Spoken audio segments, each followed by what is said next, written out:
ಹೇಳ್ತೇನೆ. ಒಂದಾನೊಂದು ಕಾಲದಲ್ಲಿ ಕೃಷ್ಣದೇವರಾಯದ ರಾಜ್ಯದಲ್ಲಿ ತುಂಬಾ ಇಲಿಗಳಿದ್ದವು. ಪ್ರಜೆಗಳು ಇದಕ್ಕೆ ತುಂಬಾ ತೊಂದರೆ ಇದ್ದವು. ಎಲ್ಲರೂ ರಾಜಿಗೆ ಹೋದರು ಮತ್ತು ತಮ್ಮ ತಮ್ಮ ದೂರುಗಳು ಹೇಳಿದರು. ಒಬ್ಬ ಹೇಳಿದರು, ಅದು ನನ್ನ ಮಗನಿಗೆ ಕಚ್ಚಿದೆ. ಇನ್ನೊಬ್ಬ ಹೇಳಿದರು, ಅದು ನನ್ನ ಹೊಸ ಬಟ್ಟೆಯನ್ನು ಹರಿದು ಹಾಕಿದೆ. ಇನ್ನೊಬ್ಬ ಹೇಳಿದರು, ಅದು ನನ್ನ ಧಾನ್ಯದ ಮೂಟೆಯನ್ನು ಹರಿದು ಹಾಕಿದೆ. ಮತ್ತು ಒಂದು ಮಹಿಳೆ ಬಂದು ಹೇಳಿದಳು, ಅದು ನನ್ನ ಅಡುಗೆ ಮನೆಗೆ ಬಂದು ಗಾಜಿನ ವಸ್ತುಗಳನ್ನು ಹೊಡೆದು ಹಾಕಿದೆ. ಮತ್ತೆ ಅದರ ಒಳಗೆ ಚಪ್ಪಲಿ ಮತ್ತು ಕೋಡುಬಳೆ ತಿಂದು ಹೋಗಿದೆ. ಹೀಗೆ ತುಂಬಾ ಜನರು ಬಂದು ಅವರ ದೂರುಗಳು ಹೇಳುತ್ತಾರೆ. ಮತ್ತೆ ರಾಜ ಅವರ ಮಂತ್ರಿಗಳನ್ನು ನೋಡುತ್ತಾರೆ ಮತ್ತು ಕೇಳುತ್ತಾರೆ, ಮಂತ್ರಿಗಳೇ, ಈ ಸಮಸ್ಯೆಗೆ ಏನು ಪರಿಹಾರ? ಈ ಇಲಿಗಳನ್ನು ಹೇಗೆ ನಾಶ ಮಾಡುವುದು?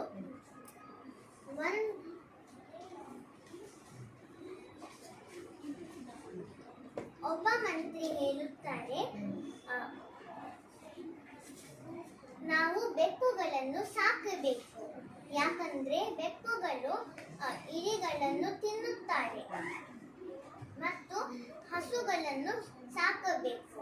ಯಾಕಂದ್ರೆ ಹಸುಗಳು ಹಾಲನ್ನು ಕೊಡುತ್ತಾರೆ ಮತ್ತು ಬೆಕ್ಕಿಗೆ ಕುಡಿಯಲು ಹಾಲು ಬೇಕು. ಮತ್ತು ರಾಜ ಎಲ್ಲರಿಗೂ ಒಂದು ಹಸು ಮತ್ತು ಒಂದು ಬೆಕ್ಕು ಕೊಡುತ್ತಾರೆ. ತೆನಾಲಿ ರಾಮನಕ್ಕೂ ಕೊಡುತ್ತಾರೆ ಮತ್ತು ಎಲ್ಲರೂ ಮನೆಗೆ ಹೋಗುತ್ತಾರೆ.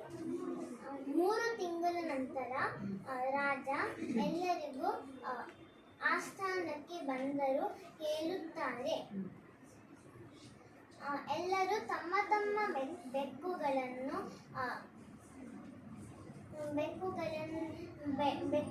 ಒಟ್ಟಿಗೆ ಬಂದುತ್ತಾರೆ. ರಾಜ ಕೇಳುತ್ತಾರೆ,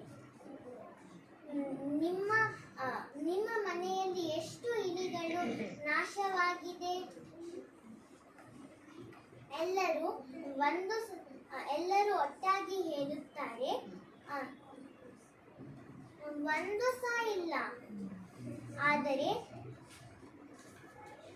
ತೆನಾಲಿ ರಾಮನ್ ಹೇಳುತ್ತಾರೆ, ನನ್ನ ಮನೆಯಲ್ಲಿ ಇರುವ ಎಲ್ಲ ಇಲಿಗಳು ನಾಶವಾಗಿದೆ. ರಾಜ ಹೇಳುತ್ತಾರೆ, ಅದು ಹೇಗೆ ಸಾಧ್ಯ? ತೆನಾಲಿ ರಾಮನ್ ಹೇಳುತ್ತಾರೆ, ಎಲ್ಲರೂ ಅವರವರ ಬೆಕ್ಕುಗಳಿಗೆ ಹಾಲು ಕೊಟ್ಟರು, ಆದರೆ ನಾನು ಕೊಟ್ಟಲಿಲ್ಲ. ನನ್ನ ಬೆಕ್ಕು ಇಲಿಗಳನ್ನು ತಿನ್ನಿಸಿ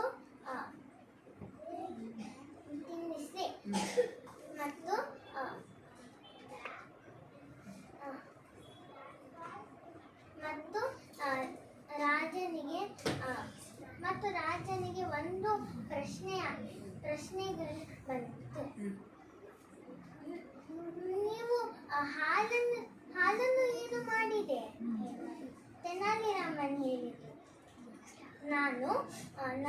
ನಾನು ಹಾಲು ನನ್ನ ಮಕ್ಕಳಿಗೆ ಕೊಟ್ಟೆ. ನಾವು ಮಕ್ಕಳಿಗೆ ಹಾಲು ಕೊಟ್ಟರೆ ಮಕ್ಕಳು ಆರೋಗ್ಯವಾಗಿರುತ್ತಾರೆ.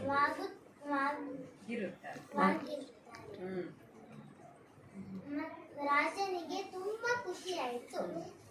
ತೆನಾಲಿ ರಾಜನಿಗೆ ತುಂಬ ಖುಷಿ ಆಯಿತು ಮತ್ತು ಚಪ್ಪಾಳೆ ತಟ್ಟಿದರು. ಧನ್ಯವಾದ.